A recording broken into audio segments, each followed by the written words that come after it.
अस्सलाम वालेकुम, good morning, सुबह बखैर। अस्सलाम वालेकुम, good morning everybody, how are you guys doing? Welcome to Geo Pakistan. By the way, क्या हो रहा है? अच्छा, एक हुमायूं अब्दुल्ला। वैसे ही मैंने कहा, मुझे लग रहा था कि जैसे अपना नाम बताए हुए काफी दिन हो गए, और ऑब्वियसली लोग तो आपका नाम भूल चुके होंगे और जानते तो आपको है। वैसे मतलब पता है क्या, सालों हो चुके हैं, सालों। ये भी एक वो लेवल ऑफ फ्रैंकनेस है जो हमारा आपका डेवलप हो गया है कि हमें ख्याल ही नहीं रहा कि हमने अपना नाम नहीं बताया। लेकिन इन केस आपको पता है, रोज हमारी इस फैमिली में इजाफा होता है। हो सकता है कोई पहली दफा हो जो आज हमारे साथ अपनी सुख का आगाज कर रहा हो। तो मैं हूं अब्दुल्ला, ये है हुमा, और जिसे कहते हैं ना, सर मुंडाते ही ओले पड़े। मेरे साथ रात को एग्जैक्टली ये हुआ। मैंने बिल्कुल 12 बजने से पहले कहा कि जरा अपनी गाड़ी की टैंकी फुल करा लेते हैं, और इसी तरह अपने कुछ दोस्तों को कह दिया कि भाई कोई कोई पता नहीं होता ना कि पेट्रोल डलवा लो मोटरसाइकिल गाड़ी वगैरह में जहां भी डलवाना है। और जैसे ही मैं घर अभी दाखिल हुआ था तो मुझे पता लगा कि 5 रुपए फी लीटर पेट्रोल की कीमतों में कमी हो गई है। खबरी होगी। अच्छा, ये बड़ी जबरदस्त आपने बात की, और फिर हमें ना सुननी भी पड़ती है अपने दोस्तों की और फैमिली की। भाई तुम्हें नहीं पहले पता था। उनकी एक्सपेक्टेशन ये होती है कि हमें तो मतलब कि इस तरह हर चीज पता होगी, जो कि काफी बार पता भी होती है, लेकिन बहुत सी चीजें नहीं पता होती हैं। तो खासतौर पे जब पेट्रोल और किसी का भला हो रहा हो किसी चीज में और हम ना वो बात बताएं उन्हें, तो उनको फिर तब चढ़ जाती है कि भाई तुम लोगों ने तो फायदा उठा लिया होगा और हमें तो बताया नहीं। बट आपका जो है ना सर माइक का इशू है, हम उसे सर सॉर्ट आउट कर रहे हैं। अच्छा, हुमा ये कह रही थी अभी कि हमारे रिश्तेदार, हमारे दोस्त हमसे एक्सपेक्ट करते हैं कि दुनिया के तमाम डिसीजन और पर्टिकुलरली फाइनेंशियल डिसीजन जो उन्होंने लेने हैं ना, वो हमसे पूछ के लें। ठीक है, और हम उन्हें कहते हैं कि भाई हम पे भरोसा ना कीजिएगा। अच्छा, एक सवाल तवातुर के साथ, आपको पता ही है IMF के साथ हमारा अभी तक स्टाफ लेवल का मुआहिदा तक नहीं हो सका है, और अभी भी पाकिस्तान को डिफॉल्ट का खतरा मौजूद है। खैर, महंगाई तारीख की बुलंद तरीन सतह पे है, बेतहाशा इशूज हैं, फाइनेंशियल क्राइसिस अपनी जगह हमारा मुंह देख रहा है और हमें मुंह चिढ़ा रहा है, देख भी नहीं रहा, चिढ़ाने की हद तक आ गया है। तो हमारे दोस्त रिश्तेदार हमसे पूछते हैं, डॉलर नीचे आ रहा है, डॉलर ऊपर आ रहा है, क्या बन रहा है? भाई हमें नहीं पता डॉलर नीचे आ रहा है या डॉलर ऊपर आ रहा है। What do we know? ठीक है, we know a lot of things. Yes. No, about the dollar bit. About the dollar bit. कि काश कि हम भी कोई इन्फ्लुएंस, कोई कंट्रोल, कोई कुछ ना कुछ कंट्रीब्यूशन कर सकते हैं। We got nothing to do with it. We are just वो कहते हैं ना जी, don't shoot the messenger. We are the messenger. जो बात हमें पता चली हम आपको लाके बताते हैं। लेकिन हम वो मैसेंजर हैं जिनकी बड़ी तगड़ी ओपिनियंस भी होती हैं मुख्तलिफ मामलात पे। ठीक है ना, वो तो पता चली गया होगा। अभी हम आगे बढ़ेंगे। आपको पता है आज बड़ा अहम फैसला आना है, 11 बजे से पहले हम पे ही पड़ेगा। Exactly. ठीक है, so we are all geared up and we are all ready। 11 बजे से पहले इसको नोटिस जो है खैबर पख्तूनख्वा और पंजाब में इंतखाबात की तारीख के हवाले से उसका फैसला आ जाएगा। कल सुप्रीम कोर्ट का जो 5 रुकनी लार्ज बेंच है, 5 रुकनी बेंच है, उसने इस केस की समाअत की। हाँ जी, और अब हम सबको और पूरी पाकिस्तानी सियासी क़यादत को इस फैसले का इंतज़ार है। कल हम ख्वाजा आसिफ साहब की गुफ्तगू सुन रहे थे जियो न्यूज़ पर ही, और उन्होंने कहा कि अब जो फैसला आएगा उसे मानना तो पड़ेगा, और इंतखाबात अगर तय हो जाते हैं कि होने हैं तो उस पर अमल दरामद भी करना पड़ेगा। लेकिन सवालात साथ में बहुत से हैं। कल एक सवाल जिनमें से अदालत में भी उठाया गया, और वो ये था JUI के वकील की तरफ से, कामरान मुर्तज़ा साहब की तरफ से, कि अगर इंतखाबात की तारीख का ऐलान कर दिया जाता है और जिस तरह बताया जा रहा है 90 दिन की बात होती है, तो क्या 2 सूबों में नए सेंसस के तहत इंतखाबात होंगे और 2 में पुराने सेंसस के तहत? मतलब माशाल्लाह ये कंपाउंडेड इश्यूज हैं। एक होता है ना कि एक सिंगल ट्रैक एक इशू चल रहा होता है, उसको आप रिजॉल्व करके आगे चलते हैं। यहाँ बड़े बहुत सी चीज़ें हैं जो एक दूसरे को इन्फ्लुएंस करती हैं। खैर, सवाल सबसे बड़ा यही है कि इंतखाबात की तारीख देना किसका इख्तियार है। एक्चुअली वो सारी जो 5 रुकनी बेंच जो बैठी हुई है अब्दुल्ला, बात तो सारी यही हो रही है, और आइन की ये गुत्थी आज जो है वो होपफुली वी आर होपिंग कि सुलझने जा रही है। चीफ जस्टिस उमर अता बंदयाल की जानिब से लिए गए अज़-खुद नोटिस केस की समाअत कल मुकम्मल हो गई थी, और सुप्रीम कोर्ट आज 11 बजे फैसला सुनाएगी। कल आपको बता दें कि दौरान समाअत मुख्तलिफ वकला की जानिब से दलाइल दिए गए और अहम रिमार्क्स भी सामने आए। चीफ जस्टिस पाकिस्तान उमर अता बंदयाल ने कहा, अदालत के सिवा किसी आईनी इदारे को इंतखाबात की मुद्दत बढ़ाने का इख्तियार नहीं। बड़ा क्लियर कट उन्होंने ये कहा, अदलिया को भी मुद्दत बढ़ाने की ठोस वजूहात देना होंगी। जस्टिस मंदोखेल बोले, आर्टिकल 84 के तहत सदर का हर कदम हुकूमती एडवाइस का पाबंद है, और सदर के वकील सलमान अकरम राजा ने कहा, सदर केपी में इंतखाबात की तारीख की एडवाइस वापस ले रहे हैं। अच्छा जी, JUI के वकील कामरान मुर्तज़ा, जिनका अभी हम तस्करा भी कर रहे थे अपनी गुफ्तगू में, उनका मौक़िफ़ था कि गवर्नर के अलावा किसी को तारीख देने का इख्तियार नहीं दिया जा सकता। जस्टिस जमाल बंदोखेल ने उन्हें मुखातिब करते हुए कहा कि KP में गवर्नर आपकी पार्टी के हैं, उन्हें कहें तारीख का ऐलान कर दें। जस्टिस मोहम्मद अली मजहर ने रिमार्क्स दिए कि असल मामला वक्त का है जो काफ़ी ज़ाया हो चुका है। 90 दिन का वक्त गुजर गया तो जिम्मेदार कौन होगा। पीपल्स पार्टी के वकील फारूक एच नायक ने पार्टी मौक़िफ़ देते हुए कहा कि उनके पार्टी लीडर्स समझते हैं इंतखाबात की तारीख देना सियासी जमातों का काम नहीं है। नून लीग के वकील मंसूर आवान बोले, 2 सूबों में पहले इंतखाबात हो गए तो इससे आम इंतखाबात मुतासिर होंगे। अटॉर्नी जनरल ने कहा इलेक्शन कमीशन ठोस वजूहात के साथ फैसला कर सकता है कि 14 अप्रैल तक इलेक्शन मुमकिन नहीं। तहरीक इंसाफ का पहले दिन से मौक़िफ़ है कि इलेक्शन 90 दिन के होने हैं, 90 दिन में होने चाहिए। सुप्रीम कोर्ट के बाहर PTI रहनुमा फवाद चौधरी ने कल इसी मौक़िफ़ को दोहराया।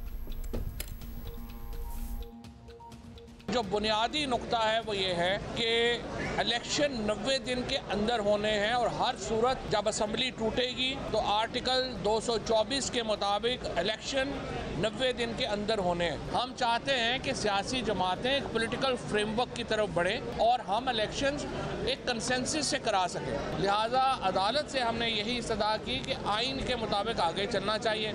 अगर एक दफ़ा अदालत से या किसी भी और मामले से इलेक्शन ये तय हो जाए कि 90 दिनों में नहीं हो सकते तो आगे ले जाएं, तो फिर पाकिस्तान के अंदर इलेक्शन कभी भी नहीं होंगे। अच्छा जी, फवाद चौधरी को आपने सुन लिया और साथ आपको बताएं कि आज खुद नोटिस केस की चंद रोज़ा समाती हुई है और उसके दौरान कई मोड़ आए हैं जो कि हम आपको आगाह भी रखते रहे, लेकिन एक दफ़ा एक ज़रा रैप अप देते हैं कि 9 रुकनी। आपने कहा कई मोड़ आए हैं, मेरे जहन में मुख्तलिफ गाने गूंजने शुरू हो गए। प्लीज नहीं, अभी नहीं, ये बड़ी सीरियस बात हो रही है, लेकिन बाद में मैं आपसे सुनूंगी। हाँ, ना लेकिन तो हमारा आपको पता है ना ट्विस्ट तो यही है कि हम सीरियस बातों को भी जरा काबिल हजम अंदाज में आवाम को बताते हैं। लाइक टेल अस कि कौन सा इसके साथ आपको मैच कर रहा है। बहुत भारी भरकम सुबह का किस मोड़ से जाते हैं। बहुत आला, बहुत आला, वेरी नाइस। छोड़ देते हैं सब कुछ और यही हो जाए आज। खैर, इन समातों में कई मोड़ आए हैं। अच्छा जी, बिल्कुल 9 रुकनी लार्जर बेंच, आपको पता है ना, उससे 4 जजेस ने अलहदगी इख्तियार कर ली और जजेस का अस खुद नोटिस पर एतराज़ सामने आया। बेंच टूट जाने के बावजूद चीफ जस्टिस की सरबराही में 5 रुकनी बेंच ने समाअत जारी रखी। हुकूमती जमातें इस अस खुद नोटिस पर ज़्यादा खुश ऑब्वियसली नजर नहीं आई, लेकिन तहरीक इंसाफ ने चीफ जस्टिस के अस खुद नोटिस लेने पर खुशी का इजहार किया। सुप्रीम कोर्ट आज जो भी फैसला दे आने वाले दिनों में मुल्की सियासत पर उसके असरात ऑब्वियसली नजर आएंगे, क्योंकि ऑलरेडी नजर आ रहे हैं। पर बात करेंगे आज, कब तक फैसला एक्सपेक्टेड है इस पे भी बात करेंगे, लेकिन जब मोड़ की हम बात कर रहे थे कि इन समातों में कई मोड़ आए, तो जहां इस मोड़ से जाते हैं वहां एक और भी है ना। हाँ, इसी मोड़ पर बहुत ही आला, इस जगह बैठकर हमने वादा किया था, तो हम वादा ये भी है, इसी दिन को सोच के ही शायर ने ये वादा ये भी किया था कल कि अभी सुबह 11 बजे तक फैसला आ जाएगा। वैसे we can start taking bets. मुझे लगता है थोड़ा सा, हाँ, थोड़ा सा मुझे लगता है थोड़ा सा डिले हो जाएगा, मुझे लगता है, या फिर वी आर ऑल वेटिंग। मुझे लगता भी है और मेरा दिल भी चाह रहा है, साथ साथ ये कि हम तो अपना शो करके जा चुके हैं, बाकी it is somebody else's problem. तब एनीवे हमारे गेस्ट जो हैं हसन रजा साहब। अच्छा जी, Hasan Raza Pasha, chairman executive committee Pakistan bar council हमारे साथ मौजूद हैं। शुक्रिया आपका हसन साहब। हसन साहब, सुप्रीम कोर्ट अस खुद नोटिस केस में समाअत हो चुकी है मुकम्मल और आज सभी को फैसले का इंतजार है, हम सबको भी है। आपके ख्याल में क्या फैसला तमाम कंफ्यूजन दूर कर देगा या मजीद, या अभी और इश्क के समुंदर और दरिया है जो पार करना है सबने? इतने में इतना ही ठीक है। वैसे तो ये प्रिडिक्ट करना कबल अज़ वक्त है कि क्योंकि फ़ैसला आज सुप्रीम कोर्ट ने 11 बजे अनाउंस करना है, उसमें अभी भी कुछ तिश्नगी रह गई थी, कुछ सवालात ऐसे रह गए थे जो कि एड्रेस करने हैं, लेकिन चूँकि बेंच एक पॉइंट पे वो थे, खड़े थे पूरा बेंच, कि हमने सिर्फ ये डिटरमिन करना है कि इलेक्शन की डेट को किसने अनाउंस करना है, वो कौन सा इदारा या कौन सी शख्सियत है जिसने अनाउंस करना है। तो मेरा ख्याल है कि आज ये चीज़ कम अज़ कम हो जाएगी कि इलेक्शन की डेट के हवाले से किसी शख्सियत को या किसी इदारे को वो रेफ़र करेंगे और उसमें कोई टाइम फ्रेमवर्क दे दिया जाएगा कि फ़लाँ वक्त तक इलेक्शन का ऐलान कर दे। राइट पाशा साहब, ये भी बताइएगा कि पूरी समात का अहवाल तो खैर सारों के सामने ही है, अब फिर जिस तरह लार्जर बेंच जो है वो टूटा और 5 रुकनी बेंच ने समात जारी रखी, इस पूरी कार्रवाई को आप कैसे देखते हैं? मतलब अगर समराइज करना हो तो किस तरह करेंगे? देखें, उसमें हमारे ऑब्जेक्शंस और बाकी वकला के ऑब्जेक्शंस अभी तक मौजूद हैं। हमने मुतालबा किया था इब्तदा में कि अगर आपने 9 रुकनी बेंच रखना है तो आप सीनियर मोस्ट जो 9 मुअज़्ज़ज़ जज साहबान हैं उन पे मुश्तमिल एक बेंच बना दें। वो भी नहीं रखा गया। फिर पहले दिन की जो प्रोसीडिंग्स थी उसमें भी यही बात सामने आई कि फुल बेंच हो जाए तो ये कम से कम पिक एंड चूज़ वाला मसला ख़त्म हो जाएगा और एक ऐसा फ़ैसला आएगा जिस पे सारी कौम जो है वो तस्लीम कर लेगी, पार्टीज़ भी और सारे स्टेक होल्डर्स भी। वो भी बात नहीं मानी गई। अगर मैं ज़ाती तौर पे समझता हूँ कि अगर ये बात मान ली जाती तो बहुत सारी कन्फ्यूजन दूर हो जाती और स्टेक होल्डर्स जो हैं उनके लिए भी कोई मसला ना बनता। एक चीज़ जिस पे हम नज़र आ रही है कल की सारी प्रोसीडिंग्स और परसों की कि कोर्ट डिटरमन है और पार्टीज़ भी इस बात पे हामी भर चुकी हैं कि आर्टिकल 224 सब क्लास 2 में वाज़े तौर पे ये लिखा है कि इलेक्शन 90 दिन के अंदर होना लाजमी है और ऐसे कोई हालात नज़र नहीं आ रहे कि जिससे ये बात हो कि इलेक्शन को मुलतवी किया जा सके। अच्छा हसन साहब, लास्टली ये बताते हैं कि जस्टिस मंसूर अली शाह ने कहा कि मामला इत्तेफाक राय से हल हो सकता है, लेकिन आपको पता ही है यहाँ सियासी जमातें बुनियादी मसाइल पर साथ बैठने या बात करने की रवादार नहीं है। एक दूसरे की शक्ल देखने के लोग रवादार नहीं है। तहरीक इंसाफ के रहनुमा फवाद चौधरी भी एतराफ़ करते हैं कि इत्तेफाक राय ज़रूरी है, मगर होगा कैसे? इत्तेफाक राय की एक बात आई थी और उसी बुनियाद पे एक वक्फा भी हो गया। 4 बजे तक दोबारा ज़ूम होने की बात की बेंच ने। तो फ़ारूक नायक साहब जो पीपल्स पार्टी को रिप्रेजेंट कर रहे थे उन्होंने वाज़े तौर पे ये कहा कि जरदारी साहब से बात हुई है तो उन्होंने ये कहा है कि हमने तो अनाउंस नहीं करनी, ये तो किसी इदारे ने या किसी शख्सियत ने अनाउंस करनी है डेट। तो चूँकि हम इस पोजीशन में नहीं है कि हम अनाउंस कर सकें या कोई डेट रख सकें तो लिहाजा कोर्ट फैसला करे। और यही बात तकरीबन इसी अंदाज में PMLN के वकील साहब ने और JUI के वकील साहब ने, हाँ JUI के वकील साहब कामरान मुर्तज़ा साहब थे, उन्होंने ये ज़रूर कहा कि खैबर पख्तूनख्वा की हद तक गवर्नर ने अनाउंस करना है टाइम, और गवर्नर कई दफ़ा लिख चुका है इलेक्शन कमीशन ऑफ पाकिस्तान को ख़त, तो उनकी आपस में ख़त किताबत जारी है। तो बहरहाल अनाउंसमेंट इलेक्शन की डेट की वो गवर्नर का ही प्रेरोगेटिव है। ठीक है जी, बहुत शुक्रिया आपका हसन रज़ा पाशा साहब, chairman executive committee Pakistan bar council. इनका यह मानना है कि एटलीस्ट उस इदारे या शख्सियत का तयन हो जाएगा जिसकी तरफ से इलेक्शन का अनाउंस किया जाना है, लेकिन अब टाइम फ्रेम उसमें कोई तय होता है या नहीं होता ये देखना बाकी है। आज सुबह 11 बजे से पहले चीफ जस्टिस की तरफ से कहा गया था, उनके स्टाफ की तरफ से कि फैसला सुना दिया जाएगा कल की समाअत के बाद, और इसके साथ साथ जुड़े और मामला भी चल रहे हैं। जो एक्चुअली हो रही है ये बड़ी अच्छी तरह ऑब्वियसली सारे हमारे एस्टीम जजेस को भी पता है, और वैसे भी एक टेंशन और एक बनी हुई है कि ये 90 डेज का जो एक पीरियड होता है ये नहीं गुजरना चाहिए, बिकॉज उससे और बहरान आते हैं, उससे और सवालात आते हैं। So it needs to be resolve within that time, और जो भी फैसला आएगा बिल्कुल सर्टनली उससे बहरान आते हैं। 90 दिन का जो वक्त है वो आईन में दर्ज है, और ज्यादा प्रॉब्लम। लेकिन पता है क्या, there is a list of never ending questions. आप मुझे बताइए कि बहुत से मामलात जो हल किए जाते हैं उनके हल होने से क्या बहरान कम हो जाते हैं या बहरान बढ़ जाते हैं? या लेकिन इट्स लाइक एक रस्सी है जिसमें बड़ी नोट्स हैं, तो खुलती तो चली जा रही है ना थोड़ी सी। That can be one perspective as well, yes. कुछ क्लियरेंस, कुछ लेकिन मर्दमशुमारी का होना, फिर साथ में अगर 2 सूबों में इंतखाबात होते हैं, उन सूबाई हुकूमतों की निगरानी में, वैसे तो इलेक्शन कमीशन की निगरानी है, but we all know how the system works and इस सिस्टम में सारे एक जैसे हैं। अगर किसी को ये गुमान है या किसी के जहन में ये शुबा है कि किसी को अपना फ़ायदा नज़र आ रहा होगा और उस फ़ायदे को उठाने के लिए वो कार्रवाइयाँ नहीं करेगा तो ये हम सब का भोलापन और गलतफहमी है। तो दो सूबाई हुकूमतों की एग्जिस्टेंस में, उन्हीं हलकों में, उन्हीं सूबों में, उन्हीं शहरों में, उन्हीं इलाकों में कौमी असम्बली की नशस्तों का इंतखाब होना वो कितना बड़ा एक सवालिया निशान होगा। बहुत बड़ा।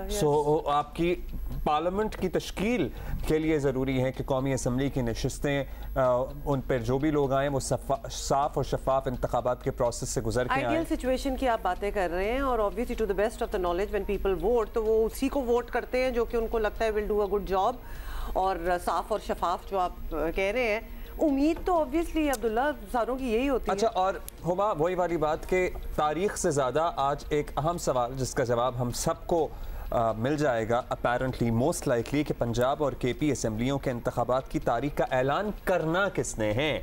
ये व्हेन से ज़्यादा हु का मामला भी लग रहा है। ठीक है, आप समझ गई ना ये अंग्रेजी वाले हु और व्हेन। हाँ, वैसे उर्दू वाले कौन से होते हैं? लेकिन हु तो उर्दू में तो हु थोड़ा सा अर्ली इन द मॉर्निंग हो गया और अंग्रेजी ऑल्सो। अच्छा जी, एनीवे थोड़ी सी बैकग्राउंड भी अगर आप बताना चाहते हैं अब्दुल्ला तो जी बिल्कुल मैं बताना चाहता हूँ आपको। चीफ जस्टिस पाकिस्तान उमर अता बंदयाल की सरबराही में 5 रुकनी बेंच ने 2 समातें की हैं और 16 फरवरी को चीफ जस्टिस एजाजुल एहसन और जस्टिस मज़ाहिर नकवी ने मामला चीफ जस्टिस को भिजवाया था। जस्टिस एजाजुल एहसन और जस्टिस मज़ाहिर नकवी ने मामला चीफ जस्टिस को भिजवाया था।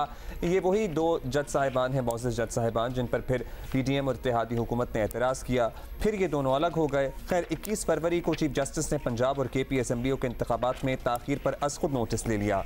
16 को सुप्रीम कोर्ट के 2 मौजूद जज साहिबान ने ये मामला चीफ जस्टिस को भिजवाया। उस पर 21 फरवरी को चीफ जस्टिस ने असखुद नोटिस ले लिया और चीफ जस्टिस पाकिस्तान ने असखुद नोटिस पर समाअत के लिए 9 रुकनी राजा बेंच तश्कील दिया गया, जिस पे भी बहुत सी आरा सामने आई। हुक्मरान इत्तेहाद ने 9 रुकनी राजा बेंच में शामिल 2 जजेस पर एतराज़ उठाया, जिन्होंने मामला एक्चुअली रेफर किया था उन्हीं पर। जस्टिस एजाजुल एहसन और जस्टिस मज़ाहिर अली अकबर नकवी ने खुद को बेंच से अलग कर लिया और जस्टिस याहिया अफरीदी और जस्टिस अतर मिनल्लाह को भी 9 रुकनी बेंच से अलहदा हो गए। वैसे इसमें उन्होंने इख्तलाफी नोट पढ़कर तो ज़रूर सुनाया था, लेकिन साथ ही चीफ जस्टिस की सवाबदीद पर छोड़ा था जस्टिस याहिया अफरीदी ने कि रहना चाहें रखना चाहें तो रख सकते हैं, लेकिन अपेरेंटली तासुर ये दिया गया कि वो अलग हो गए हैं खुद ही से, लेकिन उन्होंने सवाबदीद एक्चुअली चीफ जस्टिस की रखी थी, उनके ऊपर छोड़ दिया था। चीफ जस्टिस पाकिस्तान ने बेंच की असर नौ तश्कील करके 5 रुकनी इसे कर दिया। सो ऑलरेडी 4 लोग इसमें से अलग हो गए। हम बड़े आसान अंदाज में आपको बता रहे हैं, ये इतनी लंबी चौड़ी कार्रवाई नहीं है। सो आपको समझ आ जानी चाहिए। 9 से शुरू हुए, 4 अब रिक्यूज हो गए, बाहर चले गए, 5 रह गए। हाँ, it is as simple as that. गुज़श्ता रोज 7 घंटे की एक्चुअली तवील समात में फ़रीक़ैन के वकला के दलाइल मुकम्मल हुए और स्पीकर के वकील Ali Zafar, Islamabad high court bar के वकील आबिद ज़ुबैरी ने दलाइल दिए कि अवामी मुस्लिम लीग के वकील अज़हर सिद्दीक ने भी दलाइल दिए। एक तवील फहरिस्त है जिन वकला ने कल दलाइल दिए। खैर समराइजिंग द होल थिंग, दलाइल मुकम्मल हो गए और आज फैसला आ रहा है। अच्छा जी, आज जब फैसला आ रहा है तो ऑब्वियसली एक बड़ा ही important, all eyes and ears are on the supreme court, तो लिहाजा वहाँ क्या हलचल, गहमा गहमी, tension, whatever you want to call it, ये हमें बता रही हैं हमारी कॉरेस्पॉन्डेंट हमारे साथ है मरियम नवाज़। मरियम, क्या हाल है आपका? और बहुत ही कुछ पिछले 2-3 दिन बड़ी नज़रें हैं सुप्रीम कोर्ट पे, एक्सपेक्टेशन है कि क्या फ़ैसला आएगा, क्या आप देख रही हैं आज कौन कौन वहाँ होगा? कुछ आपको लगता है कि पार्टीज़ के नुमाइंदे भी होंगे ऑब्वियसली ये जानने के लिए कि फ़ैसला क्या आता है? जी, अभी सुप्रीम कोर्ट में क्योंकि पिछले चंद दिनों से गहमा गहमी चल रही है और आज जो है वो उसका इख्तिताम होना है, आज फैसला आना है, तो आज भी जो है वो सिक्योरिटी की सख्त सूरत हाल है। यहाँ पे काफ़ी चार्ज किस्म का माहौल है, काफ़ी लोग जो है वो आ रहे हैं, लेकिन अभी तक वकला जो हैं वो नहीं पहुँचे हैं। लेकिन क्योंकि अदालत ने अनाउंस कर रखा है कि 11 बजे तक केस का फैसला आएगा और उससे पहले जो मुतल्लिका जजेस हैं जो उस बेंच का हिस्सा हैं उनके कोई और बेंचेस, रेगुलर बेंचेस भी नहीं है, तो यकीनन जो जजेस होंगे वो फैसले की ही जो उसका हतमी फैसला है उसको लिखना होता है, साइन करना होता है, उसी प्रोसेस में जो है वो बिज़ी होंगे। तो ये जो फैसला है ये आना है 11 बजे के करीब, और उस टाइम पे मुमकिन है कि सियासी जमातों के, क्योंकि गुज़िश्ता रोज़ भी PTI के काफ़ी सारे लोग जो है वो यहाँ पे मौजूद थे, उसके अलावा दीगर सियासी जमातों से पाकिस्तान पीपल्स पार्टी के रहनुमा भी यहाँ आते हैं, तो मुमकिन है कि फ़ैसले के लिए सब यहाँ पर पहुँचेंगे। आज सुप्रीम कोर्ट ये अहम फैसला देने जा रही है कि आखिर इंतखाबात की तारीख का ऐलान करने का मिजाज कौन सा आइनी ओहदा है, वो गवर्नर ने करना है, इलेक्शन कमीशन ने करना है, सदर मुमलिकत की दी गई तारीख ठीक है या नहीं, इससे मुतालिक फ़ैसला होना है। केस के दौरान हमने देखा कि मुख्तलिफ मौक़ों पर सुप्रीम कोर्ट की जानिब से ये बार बार कहा जाता रहा है कि जो आइन के अंदर 90 दिन का टाइम पीरियड है उसको हर सूरत फॉलो होना होता है, यानी असम्बली की रिजोल्यूशन के दिन से 90 दिन के अंदर अंदर इंतखाबात इलेक्शन कमीशन ने कराने। अब इंतखाबात की तारीख किसने देनी है, इसके तयन के लिए जो है वो सुप्रीम कोर्ट में सारी समात होती रही। मुख्तलिफ जो जमातें हैं जिनमें 2 दरख्वास्तें भी आई हुई थी, इस्लामाबाद हाई कोर्ट बार और उसके अलावा KP और पंजाब असम्बली के स्पीकर्स की, उनकी जानिब से ये प्ली ली गई कि ये गवर्नर का इख्तियार है, लेकिन अगर गवर्नर ने अपना इख्तियार पूरा नहीं किया तारीख देने का तो सदर मुमलिकत की दी गई तारीख दुरुस्त है। उसके अलावा जो हुकूमत की जानिब से अटॉर्नी जनरल पाकिस्तान ने ये मौक़िफ़ अपनाया कि इलेक्शन कमीशन का इख्तियार है कि वो तारीख दे सकते हैं, क्योंकि इलेक्शन कमीशन ही सारा जो प्रोसेस है वो कर रही होती है, तो इसलिए इलेक्शन कमीशन ने ही तारीख भी देनी होती है, उनको ग्राउंड रियलिटीज़ के बारे में मालूम होता है। इसी तरह जो बाकी मुस्लिम लीग नून के वकील थे मंसूर उस्मान, उन्होंने भी यही मौक़िफ़ लिया। जो पाकिस्तान पीपल्स पार्टी के वकील थे उन्होंने ये कहा कि गवर्नर को भी ये इख्तियार नहीं होता। उसके अलावा उन्होंने ये भी फारूक इशनाइक का ये कहना था कि अगर सदर मुमलिकत ने तारीख का ऐलान करना था तो उनको पहले काबीना से जो है वो राय लेनी थी। उसके अलावा जमीयत उलमा इस्लाम के जो वकील थे कामरान मुर्तज़ा, उन्होंने ये कहा कि गवर्नर का इख्तियार है, KP के गवर्नर ने तारीख देनी है। कल एक ड्रामेटिक सूरत हाल तब हुई जब सदर मुमलिकत के वकील सलमान अकरम राजा ने अदालत में ये बताया कि सदर को जब उन्होंने ब्रीफिंग दी तो उन्होंने ये महसूस किया कि नहीं, उनको गवर्नर जो KP की हद तक सदर मुमलिकत ने तारीख का ऐलान किया वो उन्होंने अपनी आइनी हदूद से तजावुज़ किया और उसको सदर मुमलिकत जो है वो वापस लेंगे। सलमान अकरम राजा का ये कहना था कि सदर मुमलिकत ने इस चीज़ को रियलाइज़ किया है कि क्योंकि KP के गवर्नर ने जो है वो असम्बली रेजोल्यूशन की समरी पर ख़ुद साइन किया, इसलिए इंतखाबात की तारीख का ऐलान भी वो करेंगे। और उन्होंने अदालत में ये कैटेगोरिकली कहा कि सदर मुमलिकत ने जो एडवाइस भेजी है 9 अप्रैल की KP के इंतखाबात की हद तक वो उसको वापस ले लेंगे। इन सारे मामलात के साथ ही जो है ये समात कंक्लूड हुई कल, और फिर उसके बाद सुप्रीम कोर्ट की तरफ से ये कहा गया कि आज ही फैसला सुनाया जाएगा, फिर बाद में ऐलान किया अपनी आईनी जिम्मेदारियों से तजावुज़ किया है। अच्छा, वैसे मैं ये भी सोच रहा हूँ कि अब तक पाकिस्तान के आइन 73 में अगर आइन आया था मुतफ़िक़ा, उसके बाद से अभी तक हमें ऐसी सवाल का जवाब नहीं मिला जिस सवाल का जवाब आज हम सब तलाश करने की कोशिश कर रहे हैं कि इंतखाबात की तारीख का ऐलान किसने करना है। वैसे तो बहुत सारी मामलात आइन में क्लियरली दर्ज हैं, लेकिन सर्टनली आप एक एम्बिग्विटी, कन्फ्यूजन तो पैदा हो गई है। मरियम, ये बताइएगा कि जो कानूनी माहिरीन हैं, हम लोग तो चलें जो आगाह कर रहे हैं, लोगों को इन्फॉर्म कर रहे हैं, लेकिन जो एक्सपर्ट्स हैं, चूँकि आप होती हैं सुप्रीम कोर्ट में, आपकी मुख्तलिफ वकला सीनियर लोगों से बात हुई होगी, वो क्या ये भी कहते हैं कि आज टाइम फ्रेम का मसला भी हल हो जाएगा, मतलब कोई टाइम लाइन भी मिल जाएगी, या अभी सिर्फ यही तय होगा कि हाँ फलां इदारा या फलां शख्स इंतखाब की तारीख का ऐलान करने का मजाज है? देखिए, कानूनी माहिरीन का ये कहना है और समात के दौरान भी क्योंकि सब यहाँ मौजूद होते हैं, तो जो सीनियर वकला हैं वो ये कहते हैं कि अभी तक ये मालूम पड़ रहा है कि सुप्रीम कोर्ट मुमकिन है, जैसे वोट ऑफ नो कॉन्फिडेंस वाले दिनों में उन्होंने जो है वो वहाँ पे वोटिंग के लिए असम्बली में वक्त दिया और एक टाइम फ्रेम मुतय्यन कर दिया था, इसी तरह वो आज भी करेंगे, क्योंकि पहले से जो है वो ये इदारों के बीच में ये तजाद चल रहा है कि इलेक्शन कमीशन कहता है हमने ख़त लिख दिया, गवर्नर कहते हैं उनको मुशावरत की ज़रूरत नहीं है, उन्होंने असम्बली डिज़ोल्व नहीं की, फिर सदर मुमलिकत कहते हैं कि उन्होंने मुफाद आमा के मामले में पब्लिक इंटरेस्ट में तारीख का ऐलान कर दिया। तो ये जो आपस में जो कन्फ्लिक्ट चल रहा है इसको ख़त्म करने का शायद कानूनी माहिरीन के ख्याल में यही एक तरीक़ेकार है कि अदालत जो है एक टाइम फ्रेम मुतय्यन कर दे कि इतने टाइम के अंदर ये शख्स जो है वो इंतखाबात की तारीख का ऐलान करेगा। सदर मुमलिकत के मुताबिक आप अभी रिपोर्ट कर रही हैं कि उन्होंने इसलिए कर दिया कि इदारों के बीच तजाद है। सुप्रीम कोर्ट के अपने अंदर भी सब कुछ अच्छा नहीं है मरियम। कल रोस्टर की तब्दीली के मामले पर जिस तरह से हक़ाइक़ सामने आए, रिपोर्ट हुए, वो भी हम सब ने देखे, तो आज नया रोस्टर भी आ गया है। उस फ्रंट पे कोई अपडेट है आपके पास, और अगर आप वो हमें थोड़ा सा ब्रीफ कर सकें। जी अभी गुज़िश्ता रोज़ हमने देखा कि काजी फ़ाइज़ ईसा के बेंच में ये मामला सामने आया, जिसमें काजी फ़ाइज़ ईसा और जस्टिस जाया अफरीदी ने ये एतराज़ उठाया कि आखिर जो रोस्टर्स की तश्कील है वो सिर्फ चीफ जस्टिस की जवाबदेही से या चीफ जस्टिस के जो सेक्रेटरी हैं उनके कहने पर तब्दील कैसे हो सकती है। तो इस मामले पर एक रिटन जो है वो ऑर्डर अभी तक जारी होना था, वो भी नहीं हो सका है।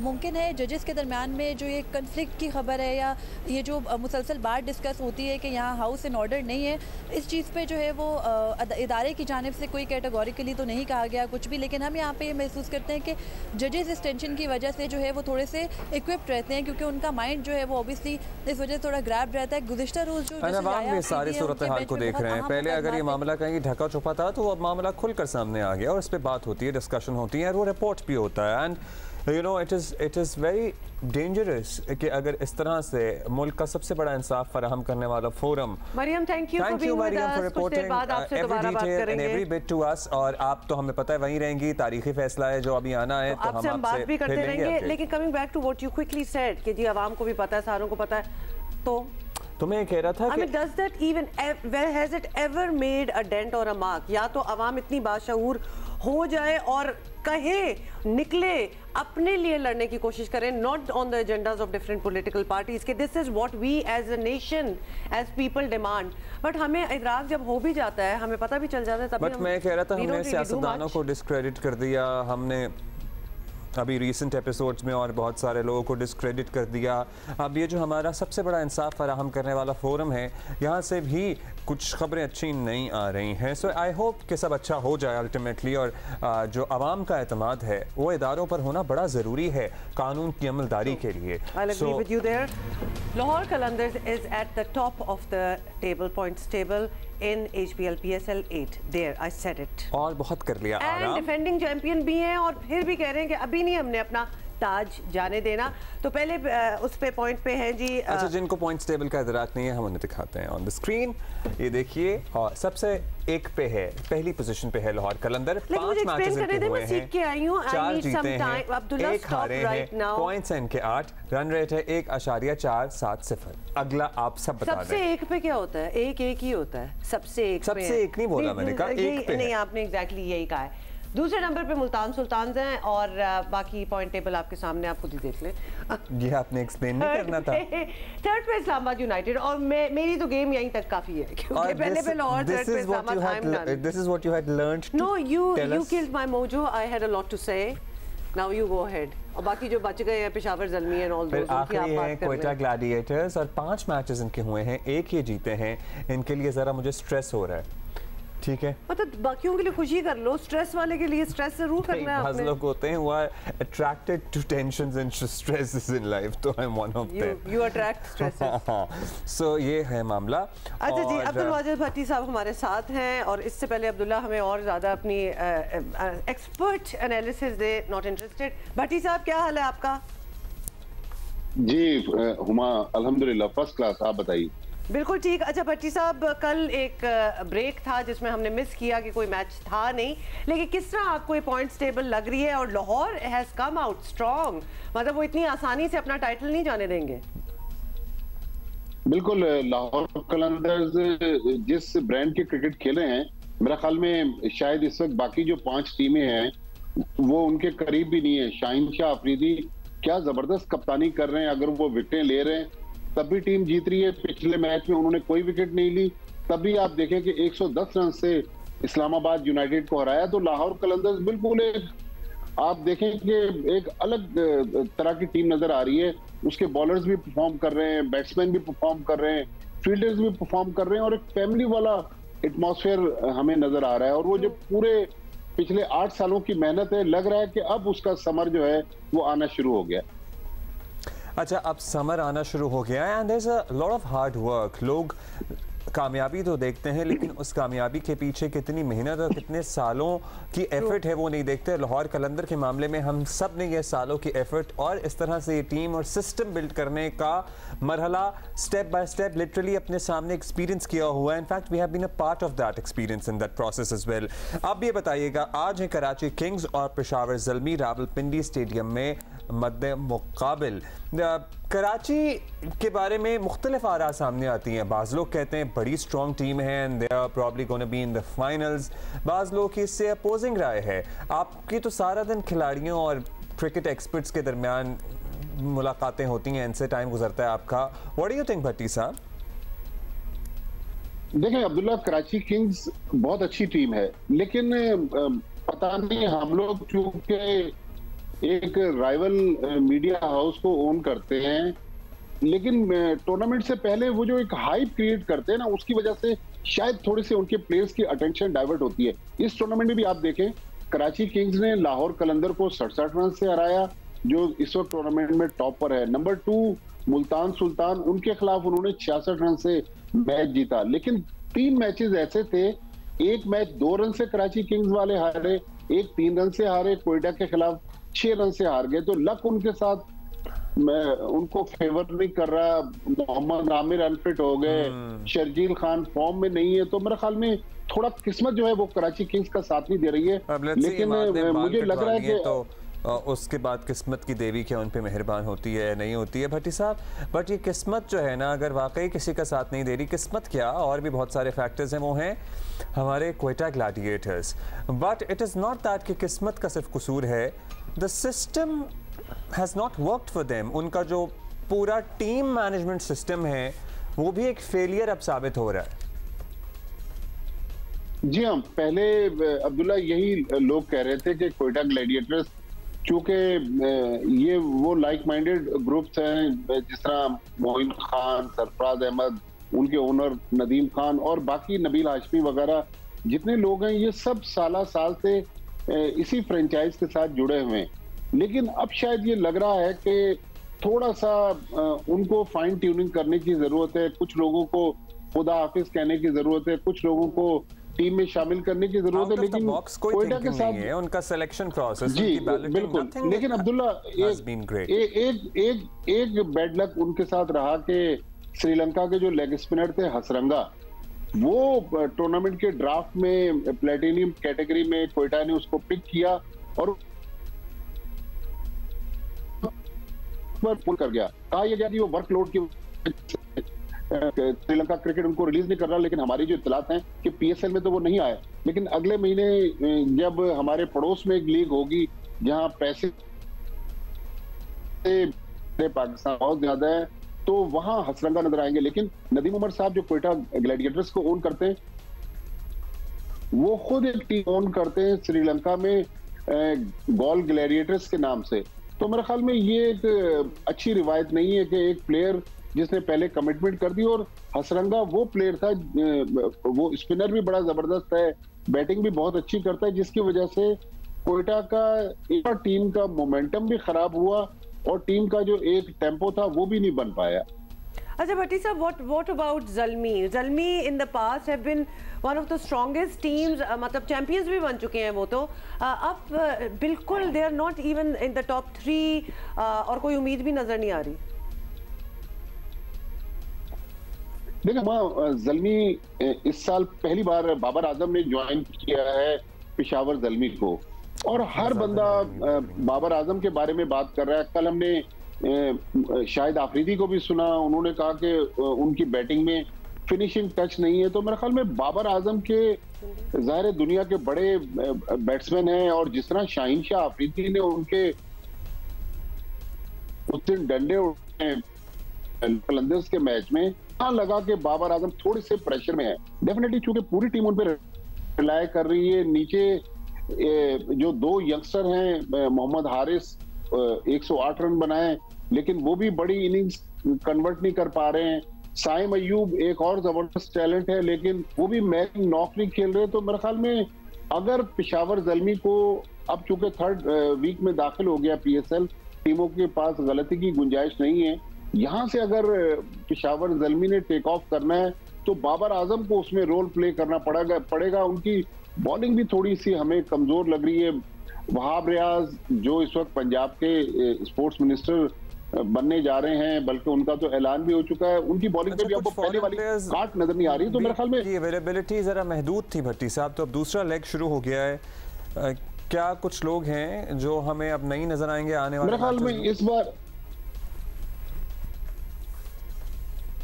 जी हाँ, जिस तरह कुछ इंग्लिश प्लेयर्स हैं, चूंकि उनकी कमिटमेंट्स हैं, वो चले जाएंगे। कुछ और फॉरेन प्लेयर्स हैं, बांग्लादेश के साथ सीरीज हो रही है, शाकिबुल हसन पहले ही वो भी पेशावर ज़ल्मी के साथ थे, वो भी जा चुके हैं। तो ये देखिए, दुनिया में चूंकि क्रिकेट भी चल रही है PSL के अलावा, तो प्लेयर्स अपनी नेशनल ड्यूटी पर भी जा रहे हैं। लेकिन इसमें कोई टेंशन या परेशानी है इतनी कोई टेंशन नहीं है। लेकिन अब आज जो है कराची किंग्स और पेशावर ज़ल्मी है। और भट्टी साहब, क्विकली आपको क्या लगता है कौन फेवरेट है आज के मैच में? वैसे एक लाइन मुझे लग रहा है कि जो पिच की सिचुएशन है, बैटिंग ट्रैक है, तो मुझे कराची किंग्स फेवरेट नजर आ रही है। कराची किंग्स फेवरेट नजर आ रहा है। थैंक यू अब्दुल भट्टी। और आपके ख्याल में हुआ कौन जीतेगा? आई डोंट नो, बट चूंकि बाबर इज लीडिंग ज़ल्मी, बिल्कुल, तो लिहाजा आपको पता है कि Babar, I am a big fan like the rest of the country, so I want him to get some wins. या But let's see, inshallah we'll be talking about today's match tomorrow in the show. और literally एक दिन का gap भी बहुत बड़ा लग रहा था, पता नहीं क्यों, when it comes to PSL। और जब हो जाता है ना तो एक वो वैक्यूम रहता है थोड़े दिन के लिए। जी ब्रेक लेनी है, लेकिन टेंशन मैं इसलिए नहीं ले रही क्योंकि जो भी टीम फाइनली जीतेगी ना, होगी तो हमारी टीम, हमारी नहीं, मेरी। ब्रेक के बाद अच्छा जी, नहीं मैं बताऊंगी आपको। तीसरे महीने का आगाज हो गया, इमेजिन कर लिया इमेजिन। अब हम यूज्ड टू हो गए, 2023 को हमने ओन कर लिया है जी। अब कोई नई बात नहीं रही इस साल और ये महीना बहुत सी वजूहात की वजह से अहम है, जिसमें से एक वजह है खवातीन को सेलिब्रेट करना। That is very true. So we are, you know, 1 March. Thank you for by the way reminding me. ये बड़ी अच्छे पॉइंट पे आप पहुंचे हैं। तो 8 मार्च इज इंटरनेशनल वुमेन्स डे और इंशाल्लाह हम बड़ा सेलिब्रेट करेंगे उस दिन को। लेकिन इन द मीन टाइम आपको ये बता दें कि Maryam Nawaz, by the way, जब से मुस्लिम लीग नून की चीफ ऑर्गेनाइजर बनके लंदन से लौटी हैं, पूरी तरह सरगर्म है और वो जल्द से जुलूसों में अदालती फैसलों पर सवालात उठा रही हैं। खास तौर पर इमरान खान को मिलने वाला अदालती रिलीफ उनका खास निशाना है। और उधर इमरान खान मुकदमात में पेशी के लिए कल आपको पता है लाहौर से इस्लामाबाद पहुंचे और ममनुआ फंडिंग, इलेक्शन कमीशन के बाहर एहतजाज और इकदाम में कत्ल के मुकदमात में उनकी जमानतें मंजूर कर ली गई। जबकि तोशा खाना केस में इमरान खान के नाकाबिले जमानत वारंट गिरफ्तारी जारी हो गए और इमरान खान की पेशी पर PTI कारकुनों ने हुल्लड़बाजी की। कितना मजा है आपको ये कहते हुए। हुल्लड़बाजी में मजा नहीं आता, मुझे बताएं। हुल्लड़बाजी goes a long way। तो ये हुल्लड़बाजी के कुछ मनाजिर आपके सामने हैं। अच्छा चलिए मैं आपको मैं बताऊं एक और लफ्ज आ रहा है, धमा चौकड़ी मचाई। ये जो गाड़ी में मच रही है ना, और ये जो हो रहा है सड़क पे, आपका जो ये वर्ड है ना, ये इंसाइटमेंट में आ जाएगा। व्हेन यू से इट तो वन वांट्स टू धमा चौकड़ी। ये कसम से धमा चौकड़ी है। ये हुल्लड़बाजी से अगला कदम है, व्हिच इज नोन एज धमा चौकड़ी। This is nuisance actually. इसके लिए कोई नया टर्म होना चाहिए वैसे। अच्छा, मैं I give you time to make up a new term. हम इन द मीन टाइम मैं आपको बताऊं कि जुडिशियल कॉम्प्लेक्स की खारदार तारें तो आपने देख ही लिए हैं, बार्ब्ड वायर, ये सब कुछ था वहाँ, और बैरियर्स भी रखे हुए थे। गाड़ियों के पहियों से जो है वो रोन डाले सारे इस धमा चौकड़ी में। और क्या हुआ? कॉम्प्लेक्स का दरवाजा और CCTV कैमरे तोड़ डाले। पुलिस ने पर्चा भी काटा है। 25 अपराध धर लिए गए हैं। उधर मरियम नवाज अदालती फैसलों पर खुलकर तनकीद कर रही हैं, बल्कि अब उन्होंने पहले इंसाफ फिर इंतखाब का नारा। This is going to be a new slogan for PMLN। पहले इंसाफ, वी आर हियर नाउ। हाँ, पहले इंसाफ फिर इंतखाब। सुने, इलेक्शन होगा, जरूर होगा साहिवाल वालों, इंशाल्लाह, लेकिन पहले इंसाफ होगा। और वो चोर फितना जिसके यहाँ तक हाथ जराइम में डूबे हुए हैं, उसको किसी अदालत को बुलाने की भी हिम्मत नहीं होती। उसको कौन बचा रहा है? आज भी उसको कौन बचा रहा है? जवाब चाहिए उसको। आज भी कौन बचा रहा है उसको? आज भी जनरल फैज हमीद की बाकियात बचा रही है। और आज भी वो डैम वाला बाबा ज़हमत, आज भी वो जुडिशरी के अंदर, अदलिया के अंदर अपने लगाए हुए मोरों से आज भी काम ले रहा है। जब पनामा का मुकदमा, झूठा मुकदमा चल रहा था, तो इमरान खान इश्तिहारी था। उस इश्तिहारी को जस्टिस खोसा, आपकी तबाही का जिम्मेदार जस्टिस खोसा। उसने इस इश्तिहारी को कहा दर बदर की ठोकरें क्या कहते हो, मेरी अदालत में लेकर आओ, मैं नवाज शरीफ को बाहर निकालता हूँ। अगर मुल्क एक है, आईन एक है, दस्तूर एक है, रियासत एक है, तो इंसाफ के ये दो निजाम क्यों हैं? There you heard her, she means business। आपको साथ ही ये भी बता दें कि मरीम नवाज वाज़े अल्फाज में पैगाम दे रही हैं कि नवाज शरीफ की नाअहली ख़त्म होगी और उसके बाद ही इलेक्शन होंगे। और साथ ही आपको ये भी बता दें, ऑफ कोर्स पीटीआई के रहनुमा फवाद चौधरी को इस बात पे कोई बड़ी साजिश नज़र आ रही है। बाय द वे अब उनका क्या कहना है देख लें। ये आप देखिए कि जो हमने सोचा था कि पीपल्स पार्टी जो है वो थोड़ा बहुत शरीफ फैमिली को भुट्टो के नज़रिए पे लेके आएगी, यहाँ पे हम देख रहे हैं कि सारी जरदारी साहब जो है वही जनरल ज़ियाउल हक को अपना पीर मान चुके हैं। अब उनकी बेटी जो नवाज शरीफ साहब की हैं वो कह रही हैं पहले इंसाफ फिर इंतखाब। सुप्रीम कोर्ट आइन की मुहाफ़िज है, अगर आइन का तहफ़्फ़ुज़ सुप्रीम कोर्ट के जजेस ना कर सकें फिर उनकी कुर्सियों का फ़ायदा ही नहीं है। मरीम नवाज खुलकर इल्ज़ाम लगा रही हैं कि इमरान खान अदालतों के कंधे पर सवार होकर दोबारा इक़्तिदार में आने की कोशिश कर रहे हैं। इस्टेब्लिशमेंट ने तो अपना हाथ हटा लिया, तो अब अदलिया के घोड़े पे सवार होकर आने की कोशिश कर रहे हैं। इसको कोई ना कोई बैसाखियां चाहिए होती आने के लिए, ये अपने ओन पे कुछ भी नहीं कर सकता। जनरल बाजवा सुपर किंग थे, तो आप क्या थे? आप उनके मुलाजिम थे उस वक्त, आपने उनको किंग माना हुआ था उस वक्त, तो वो सुपर किंग थे। लेकिन आप लोगों को ये कहते थे मेरी चलती है। रियासत मदीना का आपने नारा दिया, तो रियासत मदीना में यू टर्न लेने वाले का अंजाम क्या होता? रियासत मदीना में जो शख्स झूठ बोले और हुक्मरान रहा हो और कौम को गुमराह कर रहा हो, उसको क्या कहते हैं? उसकी सजा क्या है रियासत मदीना में? अच्छा, वैसे आपको दूसरी साइड से फ्लिप साइड पे एक और बात भी बता दें कि एक तासुर ये भी है कि मौजूदा हुकूमत की ऐसी कारकर्दगी नहीं जिस पर आवाम से वोट मांगे जाएं। मतलब this is pretty apparent to everybody. तो मुस्लिम लीग नून जो है वो इलेक्शन से पहले इंतखाबी बयानियाँ बनाने की कोशिश कर रही है कि पहले इंसाफ फिर इंतखाब, शायद इसी सिलसिले की कड़ी है। सो नया बयानिया ये है मुस्लिम लीग नून का, पहले इंसाफ फिर इंतखाब। Let's see how well it works for PMLN। Asma Shirazi साहिबा सीनियर सहाफ़ी तज्ज़ियाकार हमारे साथ मौजूद हैं। आसमा साहिबा, मरीम नवाज ने साहिवाल में वाज़ेह तौर पर कहा, ये नया जो स्लोगन उनका सामने आया है, पहले इंसाफ फिर इलेक्शन फिर इंतखाब, तो क्या हम कह सकते हैं कि आने वाले दिनों में नून लीग की तरफ से ये मुतालबा जोर पकड़ेगा? नवाज शरीफ साहब की नाअहली ख़त्म करने के लिए बाकायदा एक मुहिम चलती देख रही हैं, या फिर महज बयानात तक ही बात महदूद रहेगी? देखिए, ये बिल्कुल एक नया बयानिया जो है वो पाकिस्तान मुस्लिम लीग नवाज़ की जानिब से आया है और मरीम नवाज़ साहिबा ने वो दिया है, और वो यही है कि पहले इंसाफ फिर इंतखाब। तो माजी में कभी पहले एहतसाब फिर इंतखाब, इसकी इलेक्शंस की बात होती थी, पहले एहतसाब फिर इंतखाब, ये नारा जो था वो मुशर्रफ साहब ने भी लगाया, यही नारा ज़ियाउल हक साहब ने भी लगाया था। तो ये कोई हल नहीं है। ठीक है, ग्रीवेंसेस हैं PMLN के, और वो कहते हैं कि उनकी जो जमात है या उनके जो सरबराह हैं मियां नवाज शरीफ के साथ जो है वो काफ़ी ज़्यादती हुई है, या वो कहते हैं कि उनको अकामा के ऊपर निकाला गया, उनके ऊपर गलत केसेस हुए, उनको नाअहल किया गया वगैरह वगैरह, या सियासत से आउट किया गया। तो ये उनके अपने ग्रीवेंसेस हैं, उनकी शिकायत अपनी जगह पे मौजूद है और ये दुरुस्त भी हो सकती हैं। लेकिन इसका मतलब ये नहीं है कि आप इंतखाबात को डिले कर दें या उनको अपने असल टाइम से, जो कि आइन के तहत मुकर्ररा तारीख़ है, उससे आगे ले जाएं।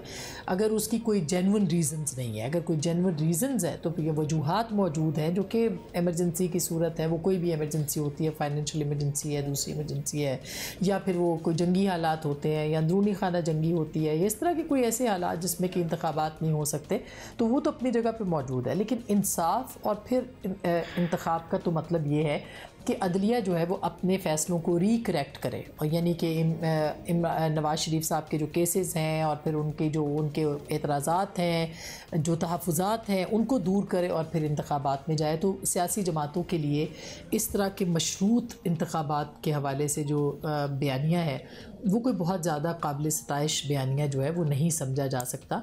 लेकिन लगता ऐसे है कि PMLN ने ये ठान ली है कि जो उनके साथ ज़्यादतियाँ हुई हैं उस पर लोगों को मोटिवेट किया जाएगा, वो ये बयानिया बनाया जाएगा और वोट को इज़्ज़त दो का बयानिया जो है वो ऐसे लगता है कि वो बिल्कुल एक साइड पे हो गया है। अब उसकी जगह जो है वो पहले इंसाफ और फिर इंतखाब का बयानिया या एंटी अदलिया या के अदलिया ने जो उनके साथ किया उसके हवाले से उनका बयानिया जो है वो अब वो सामने लेके आएंगे। अच्छा चलें, ये सारी बातें तो आपने आसमा बता दी। मरियम नवाज़ को चाहते ना चाहते हुए भी जलसे जुलूसों में शहबाज शरीफ की हुकूमत की परफॉर्मेंस का बोझ जो है वो उठाना पड़ रहा है। तो कहा जा सकता है कि नून लीग के पास कोई एक्चुअली बयानिया जो है वो नहीं है इलेक्शन में जाने के लिए, और ये 5 का टोला दरअसल बयानिया बनाने की कोशिश है। आप इत्तेफाक करेंगे और इससे कोई फ़ायदा होगा इन्हें? देखिए, फ़ायदा नुकसान तो इस बात के ऊपर डिपेंड करता है कि उनके जो रहनुमा हैं वो किस तरह से इस बयानिए को आगे लेके जाते हैं। इमरान खान साहब ने मुख्तलिफ बयानिए बनाए, उनको पॉपुलैरिटी भी हुई, लेकिन वो देर पा नहीं थी। लेकिन जहाँ तक PMLN का ताल्लुक, अगर PMLN उन्हीं फुट स्टेप्स के ऊपर जाएगी, उसी नक्शे कदम पर चलेगी और इसी तरह के बयानिए जो कि हवाई बयानिए हैं या जो कि 7 से 11 बजे या 7 से 12 बजे रात तक के बयानिए हैं, उनको कंटिन्यू करने की कोशिश करेगी, तो मेरा ख्याल है कि इसमें सियासी जमातों को कोई वक्ती तौर पर तो फ़ायदा हो सकता है, वैसे नहीं फ़ायदा होता। हो सकता है इस वक्त जो सबसे बड़ा बयानिया इसमें से निकलेगा, क्योंकि इलेक्शंस में जाना है और PMLN जस्टिफाई करना चाहती है, या इत्तेहादी हुकूमत जस्टिफाई करना चाहती है कि उन्होंने इमरान खान साहब का मलबा अपने सर लिया है, ये महंगाई उन्होंने नहीं की बल्कि IMF की डील है। तो इस बयानिए को अगर वो अपनाएं और उसको सामने रखते हुए आगे बढ़ेंगे तो शायद उनको कोई पजीराई जो है इस पर मिल सकती है। मेरे नज़दीक अभी तक PMLN नाकाम है अपना बयानिया बनाने में या लोगों को बताने में कि उनकी जमात जो है उसको ये सब कुछ क्यों भुगतना पड़ रहा है। वो जो रेपिटिशन होती है जो PTI कहती रही, जो इमरान खान साहब जब इक़्तिदार में आए तो वो बार बार करते रहे कि हमें पाकिस्तान कैसा मिला, वो शायद अभी तक इनके यहाँ नहीं बन सका। ये बहुत बड़ा चैलेंज होगा कि वोट को इज़्ज़त दो से निकल के आप जो है वो इस तरह के बयानियों को कैसे इख्तियार करेंगे। लेकिन इलेक्शंस के करीब अगर मियां नवाज शरीफ वापस आते हैं और वो अपना बयानिया दोहराते हैं कि उनकी जमात को कैसे निकाला गया और किस तरह से उनको निकाला गया, तो फिर शायद वो इसमें उनको कुछ कामयाबी जो है वो मिल सके। अच्छा आसमा साहब, लास्टली हमें बता दीजिए कि शहबाज शरीफ समेत नून लीग के रहनुमा बार बार कह चुके हैं कि हुकूमत के सख्त टैक्सों की कीमत उन्हें सियासी तौर पर चुकाना पड़ेगी। मरियम नवाज़ पूरी तरह सियासी तौर पर मुतहर्रिक है और इत्तेहादी हुकूमत की इस कारकर्दगी के साथ मरियम नवाज़ को अपनी कोशिशों का आपको लगता है कि सियासी फ़ायदा मिल रहा है आने वाले इलेक्शन में? अगर यही स्ट्रैटेजी रही कि एक तरफ तो परफॉर्मेंस का बोझ है, महंगाई में आवाम पैसे क्या मरे हुए हैं, और दूसरी तरफ ये बयानियाँ, can it work out this पे? देखिए, जाहिर है कि इस वक्त जो पूरी जमात है वो मियां नवाज शरीफ की गैर मौजूदगी में तो मरियम नवाज़ की तरफ ही देख रही है। और मरियम नवाज़ जो हैं वो एक्टिव तो हुई हैं, वो तंजीमी बुनियादों पे तो देख रही हैं, लेकिन शायद उस तरह से अपने आप को उन्होंने अभी तक एक्टिवेट नहीं किया या मुतहरिक नहीं किया, या वो उस बयानिए को लेके जो है वो आगे नहीं बढ़ रही। रोज़ की बुनियाद के ऊपर कोई एक आधा कन्वेंशन कर दे, जब वो करती हैं 2 दिन 4 दिन के बाद, तो जाहिर है कि वो उसमें उनका एक जो वोटर है वो इंगेज होता है, उनका जो फॉलोवर है वो इंगेज होता है। लेकिन ये रिपीटेडली नहीं है as compare to Imran Khan appearance और उनकी जो इंगेजमेंट है अपने वोटर के साथ, उनकी सोशल मीडिया पे, टिकटॉक के ऊपर, यहाँ तक के यानी इंस्टा और टिकटॉक जैसे जो प्लेटफॉर्म्स हैं, फेसबुक जैसे, उस पर भी इमरान खान साहब जो है उसको वो कंसिडर करते हैं, उसको वो सीरियसली लेते हैं। जबकि PMLN या जो दीगर इत्तेहादी जमातें हैं वो आवाम के साथ अपने आप को उस तरह से कनेक्ट नहीं कर पाती हैं। ऊपर से महंगाई बहुत ज़्यादा है, तो मरियम नवाज़ के लिए चैलेंजेस बहुत ज़्यादा हैं, बहुत बड़े बड़े हैं, और उसको निमटने के लिए जो उनके पास पॉलिसी और वक्त है वो बहुत कम है। राइट, आसमा शराजी, बहुत बहुत शुक्रिया हमसे बात करने का। Of course, a lot of work needs to be done on the part of जो भी वो बयानियाँ बनाए कि जी हमें this is the economy we got और हम इसी को आगे लेके चले हैं। अवाम नहीं वोट करना है, और अवाम जिस मुश्किल में है इस वक्त, तो अवाम को कभी कभार लगता है कि किसी को भी वोट करने का दिल नहीं चाहेगा, but let's see how that turns out. अच्छा जी, लाहौर कलंदर्स की हमने बड़ा जिक्र किया था, and we need a little bit of break from the politics. So बहुत से हम बाहर से जो फॉरेन प्लेयर्स आए हुए हैं उनका भी जिक्र हम लोग करते रहते हैं, और कोशिश हमारी हमेशा रहती है कि जितने लोगों से आपकी मुलाकात करवा सकें इस फोरम पे हम करवाएं। तो आज हमें किसने ज्वाइन किया है? लाहौर कलंदर से David बीज़नी। David, thank you so much for joining us. David, firstly, we would like to congratulate you on how Lahore Qalandars is performing. Absolutely. This season has also been great so far for Lahore Qalandars. But what do you think? How do you think the next leg of matches would be shaping out for your team? Is there something that needs to be improved, or you think that the team is lacking in? I think we've had a good start to the season this year. Only played 3 games so far, so we're getting to the business end of the tournament now for us. I think we've got all our bases covered, really, to be honest. We've got the core of our players that's been here for a while, and we've got some exciting young guys coming in also. So, all in all, I think it's looking good so far for the season. Okay, David, so this is not the first league that you have played for, PSL. You have played for different leagues and you have an excellent track record. But we are sure that it can be overwhelming for playing in different leagues all the time. What is the most exciting part of going to a different country, playing in their league? What excites you the most? I think the exciting part is just that, playing in different conditions the whole time. You get to learn playing in different conditions. You get to play with different players where you get to improve your game, and it's a different challenge every single time you go to a different team. So, for me, going to new teams the whole time, it's exciting because you get to do something new every single time. Well, and David, PSL is still younger as compared to the rest of the established leagues of the world, and you have been a part of the PSL since its 2nd edition. What do you think makes it stand out from the rest of the leagues, and how has it really impacted your career? I think the big thing with PSL is that, the fan base that we have here is fantastic. All the supporters that we have coming out to support us the whole time. It's unbelievable. There's not many places in the world where you go and you've got 25,000-30,000 people screaming your name the whole time. And also, the local talent and local players that are over here. It's, there's such a big pool of young players that come through every single year. It seems like every single year you get there's always a new talented guys that are coming through and taking up the spotlight. Thank you for talking to us this morning, David, and best of luck for the rest of the matches. फैसला है खैबर पख्तूनख्वा और पंजाब के इंतखाबात की तारीख से मुताल्लिक अज़ खुद नोटिस केस का फैसला थोड़ी ही देर में आ सकता है। 11 बजे का कल टाइम दिया गया था चीफ जस्टिस के स्टाफ की तरफ से। पहले 9 रुकनी बेंच था, फिर 4 मेंबर्स इस मोअज़्ज़ज़ जज साहिबान इस बेंच से अलग हो गए। 2 पे तो एतराज़ था, 2 के इख्तिलाफी नोट सामने आ गए थे, और उसके बाद 5 रुकनी बेंच ने इस केस की समाअत की। घंटों तक कल भी दलाइल दिए गए मुख्तलिफ सियासी जमातों के वकला की तरफ से। सदर मुमलिकत के वकील भी थे, पार्टियों के वकला भी थे, अटॉर्नी जनरल भी थे, और कल ये फैसला किया गया था कि आज फैसला सुना दिया जाएगा 11 बजे से पहले। मरियम नवाज जो कि हमें अपडेट रख रही हैं, सुप्रीम कोर्ट के बाहर हैं, उनसे बात करते हैं। मरियम, बताइएगा कोई डेवलपमेंट है अब तक? किसको आप आते जाते देख रही हैं, ज़रा डिटेल दीजिए। जी, सुप्रीम कोर्ट में अब से कुछ देर बाद जो है वो ये केपी और पंजाब में जो इंतखाबात में ताख़ीर से मुतालिक खुद नोटिस लिया गया था उसका फ़ैसला सुनाया जाना है। और यहाँ पर अब गहमा गहमी जो है वो इस टाइम उरूज पर है। तमाम जो सियासी जमातों के कायदीन हैं जो गुज़िश्ता रोज़ भी यहाँ आ रहे थे वो भी हमें पहुँचते नज़र आ रहे हैं। शेख रशीद आ चुके हैं, फवाद चौधरी आ चुके हैं, मुख्तलिफ वकला भी जो है वो यहाँ आ रहे हैं। उसके अलावा जो आज चीफ जस्टिस का कोर्ट नंबर 1 है उसको सुबह से बंद किया गया था, लेकिन अब 10:30 बजे जो है कोर्ट रूम को खोल दिया गया है और अब साइलिन को और वकला को अंदर जाने की इजाज़त दी जा रही है। जो हमारे ज़राए हैं अंदर सुप्रीम कोर्ट में, उनका यही कहना है कि मुमकिन है 11 बजे से पहले बेंच आ जाए, 11 बजे से पहले ये फैसला सुना दिया जाए। यहाँ पे ठीक 11 बजे इसका केस का फैसला सुनाया जाएगा। उसके बाद जो है वो ये तो फैसले में ही वाज़े होगा कि कौन इंतखाबात की तारीख देने का मजाज है, कौन सा आइनी इदारा या कौन सा आइनी ओहदा जो है वो इसके लिए मजाज है। सुप्रीम कोर्ट में यही बहस चल रही है कि या तो गवर्नर के इख्तियार पे बात की जाएगी फैसले में भी, या फिर जो है वो सदर मुमलिकत की दी गई तारीख को भी इंटरप्रेट किया जाएगा और इलेक्शन कमीशन के किरदार को भी इंटरप्रेट किया जाएगा। देखना यह है कि सुप्रीम कोर्ट अपने फैसले में कौन सी अथॉरिटी को जो है वो रिस्पॉन्सिबल ठहराती है कि उसने तारीख का ऐलान करना है। बस सबसे कुछ देर बाद में ये फैसला सुनाया जाएगा और यहाँ पे सुप्रीम कोर्ट में जो है वो अब रश लगने शुरू हो गया है। Right Maryam, thank you. Updates right from Islamabad. Update थोड़ी देर बाद आपसे दोबारा बात जैसे करेंगे। फैसला आता है हम आपके पास फिर आ जाएंगे। अभी हमारे पास क्या है, अभी हम आपको बता चुके हैं कि मार्च के महीने का आज से आगाज़ हो गया है।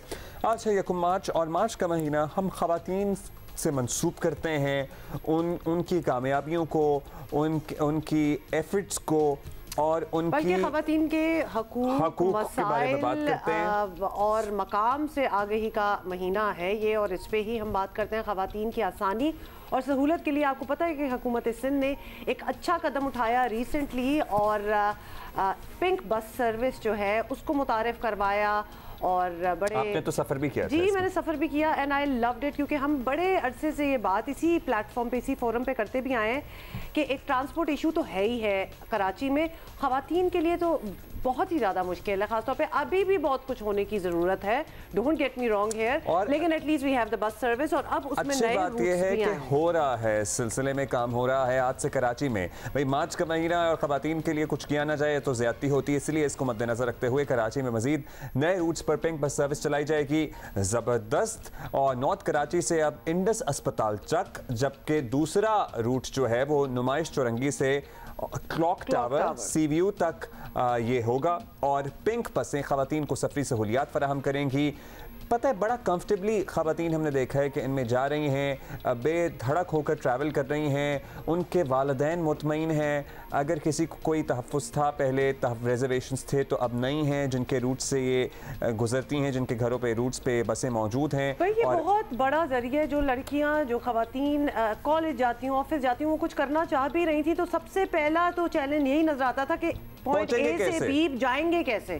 तो वो जो चीज़ है वो क्लियर हो गई है। वी आर होपिंग कि और रूट्स जो हैं वो भी लाए जाएंगे और बसें भी लाई नॉर्थ कराची से इंडस तक रूट का इजाफा है और नुमाइश चौरंगी से क्लॉक टावर तक। और ये भी कहा जा रहा है सूबाई वजीर ट्रांसपोर्ट शजील इमाम मेमन की तरफ से कि नए रूट्स पर मजीद बसें चलाई जाएंगी और हॉक्सपे रोड तक भी पीपल्स बस सर्विस चलाने का जायजा लिया जा रहा है।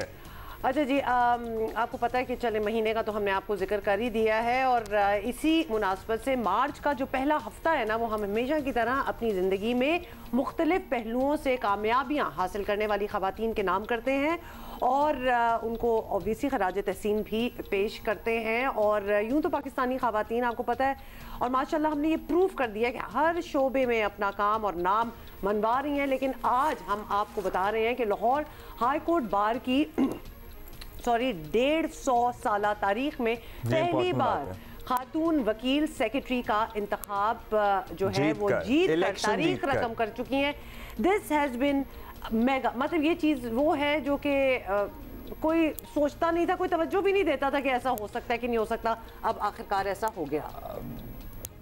आसमा जहांगीर साहिबा ने वैसे बहुत से बैरियर्स तोड़े, बहुत से जो नोशंस होते हैं उन्हें गलत साबित किया, ख़वातीन के लिए जगह बनाई और सबाहत अब उनके फुटस्टेप्स पे, उनके फुटस्टेप्स पर चलते हुए माशाअल्लाह इस मकाम तक पहुंची हैं। सेक्रेटरी का इंतखाब लिटरली वकला की सियासत और हमारे समाज में जारी खुश आइन तब्दीली का एक खूबसूरत सबूत भी है। इन्हीं से बात करते हैं। सबाहत रिजवी साहिबा हमारे साथ मौजूद हैं। बहुत शुक्रिया सबाहत साहिबा। सबाहत साहिबा, वकला में ख़वातीन की बड़ी तादाद आपको पता ही है मौजूद है, खासी एक्टिव भी है, लेकिन वकला तंजीमों में आसमा जहांगीर साहिबा के अलावा कोई नुमाया नाम नहीं रहा है। क्या वजह है कि ख़वातीन वकला इन तंजीमों से क्या हमें दूर हैं या हमें लग रहा है कि दूर हैं और असल में नहीं है? देखिए, ये बड़ी बात किस्मती है कि हमारी बार में मेजॉरिटी जो है वो लॉयर फीमेल लॉयर्स की है, लेकिन अनफॉर्चुनेटली जब आप किसी को पूछें कि बहुत अच्छा वकील कौन है तो वो आसमा जहांगीर के अलावा कोई नाम नहीं देता। हालांकि मैडम को भी अब ज़ाहिर है फोर्थ हुए, इट्स बीन ऑलमोस्ट 3-4 ईयर्स। तो ये बात किस्मती है प्रोफेशन में कि एक्नॉलेज नहीं किया जाता फ़ीमेल लॉयर्स को, वरना there are so many good professional female lawyers और जो काम कर रही हैं रेगुलरली और बड़े अच्छी वकील हैं और रोज़ हम उनसे मतलब उन्हें अदालतों में देखते हैं। तो ये शायद थोड़ी सी मिसोजिनिस्ट है यहाँ पे प्रोफेशन में, जिस तरह और जगहों पे भी है। तो ये वो माइंडसेट है जो मेल बेसिकली डोमिनेटेड है। जी बिल्कुल, मिसोजनी जो है वो हर एवेन्यू में हमारे मुल्क में है और वैसे तो दुनिया में भी अगर देखा जाए तो है, लेकिन you are definitely changing things around. अब आपको ऑब्वियसली बड़ी अहम जिम्मेदारी मिली है। हमें आपसे उम्मीदें भी बहुत हैं, ख़वातीन, पाकिस्तानी ख़वातीन की बहुत उम्मीदें हैं। Everybody is looking up to you. क्या तब्दीलियाँ लाने का आप इरादा रखती हैं? देखिए, मैं कोई बड़ा क्लेम्स नहीं करती, क्योंकि ये जो सीटें हैं ये अपने साथ अपनी मुश्किलात, अपने मसाइल लेकर आती हैं, इसलिए मुझे कोई आइडिया नहीं है कि ये मुझे क्या सिचुएशन फेस करनी पड़ेगी। लेकिन स्पेशली इस सर्कमस्टांसेस में जब मुल्क एक बड़ी क्रिटिकल पॉलिटिकल सिचुएशन से गुजर रहा है, तो मैं समझती हूँ कि ये आने वाला वक्त बताएगा कि हम उसमें क्या रोल प्ले कर सकेंगे। लेकिन हैविंग सेड दैट, मैं समझती हूँ कि हम एक यानी इस प्लेटफॉर्म से बाहर के हम वकीलों ने हमेशा सियासत में बड़ा अहम रोल अदा किया है, तो जहाँ हमारी ज़रूरत पड़ेगी हम law supremacy of the constitution और सिविल राइट्स की सुप्रीमेसी के लिए अपना पूरा रोल अदा करेंगे, irrespective of any party affiliation.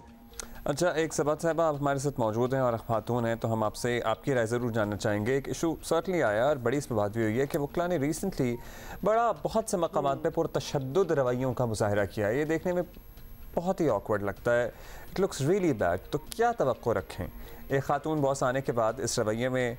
Hopefully कुछ तब्दीली आएगी। देखिए, ये एक ऐसा यानी अनफॉर्चुनेटली ये भी एक ऐसा इल्ज़ाम है जिसको मीडिया ने बहुत ज़्यादा हाईलाइट किया कि वकला बहुत पुरतशद्दुद है और ये है वो है। हालांकि मैं समझती हूँ कि जहाँ किसी भी तबके को जब मुश्किल आन पड़ी है तो उसमें वकला हजरात ही सामने आए हैं उनको बचाने के लिए, उनके सेवियर के तौर पे। तो ये एक वो परसेप्शन है जो वकीलों के ख़िलाफ़ सरेआम वकला गर्दी की टर्म इंट्रोड्यूस करा के यानी इसको मुतारिफ़ कराया गया कि ये पुरतशद्दुद है, जबकि ऐसी कोई बात नहीं है। मेरा जहाँ तक आप ये सवाल है कि एक खातून कैंसर, मैं अपने आप को वकील समझती हूँ पहले, और मेरी जेंडर उसके बाद आती है। मैं लड़की या मर्द या औरत मैं बाद में हूँ, मैं पहले वकील हूँ। और मैं समझती हूँ कि I am protecting my community, और मैं इस बिल्कुल नोशन को और इस परसेप्शन को बिल्कुल इससे डिसएग्री करती हूँ कि वकला पुरतशद्दुद हैं। वकला से ज़्यादा पढ़ा लिखा और पुरअमन तबका मेरा ख्याल है आपकी इस कम्युनिटी में, और आज़ाद तबका इस कम्युनिटी में, इस पूरी आपकी सोसाइटी में। चलिए, ये तो बहुत ही अच्छी बात है सवाद साहिबा कि आपने कहा है कि आप एज अ वुमन अपने आप को बाद में समझती हैं। सबसे पहले वकील, तो वही सवाल आपसे कर लेते हैं कि वकला में मुख्तलिफ नज़रियात रखना और एक अंदरूनी सियासत ना तो कोई नई बात है और इसमें कोई ख़ास बुराई भी नहीं है, लेकिन इस वक्त मुल्क भर में जैसी पोलराइजेशन है, लगता है कि वकला बॉडीज़ भी किसी ना किसी फरीक के साथ वो खुलकर साथ उनका देते हैं और इस चीज़ को कोई नापसंद भी नहीं करता। मतलब ये हो रहा है, आपको लगता है ये ठीक हो रहा है जो भी हो रहा है? देखिए, ये नथी होने की बात नहीं है। पॉलिटिक्स में there are no friends and foes in politics. जहाँ पॉलिटिक्स जब आप कर रहे होते हैं तो फिर कई दफ़ा आपको अपने मुखालफिन के साथ भी सेम आइडियोलॉजी की बेसिस पे आपको अलाइंसेस करने पड़ते हैं। सो ये बात बिल्कुल ठीक है कि वकील और पॉलिटिक्स को आप अलहदा नहीं कर सकते। हम सारे किसी न किसी पार्टी की पॉलिटिकल आइडियोलॉजी को फॉलो कर रहे हैं और इसमें कोई यानी बुरी बात नहीं है। लेकिन नथी होने वाली बात मैं आपसे बिल्कुल डिसएग्री करूँगी, क्योंकि हम जैसे कि मैंने पहले कहा है कि हम अपनी लीगल फ्रेटर्निटी का हिस्सा है और उसके बाद हम किसी यानी पार्टी की आइडियोलॉजी को फॉलो करते हैं। सो मैं समझती हूँ कि this is the right time that we need to depoliticise our bars, और इस इम्प्रेशन को हमें अनडू करने की ज़रूरत है कि ये बार्स किसी पॉलिटिकल पार्टी का एजेंडा कैरी कर रही हैं या कैरी करेंगी। मैं समझती हूँ कि इस इम्प्रेशन को बड़ी सख्ती से अनडू करना पड़ेगा और we will do our best. Sawad साहिबा, अगर यही आप कर लें तो ये बहुत बड़ी कंट्रीब्यूशन होगी कि ये बार्स को, वकला बरादरी को डीपोलिटिसाइज किसी तरीके से हो जाए, क्योंकि that in itself is creating even more polarisation. बहुत शुक्रिया सबात रिजवी साहिबा, best of luck to you.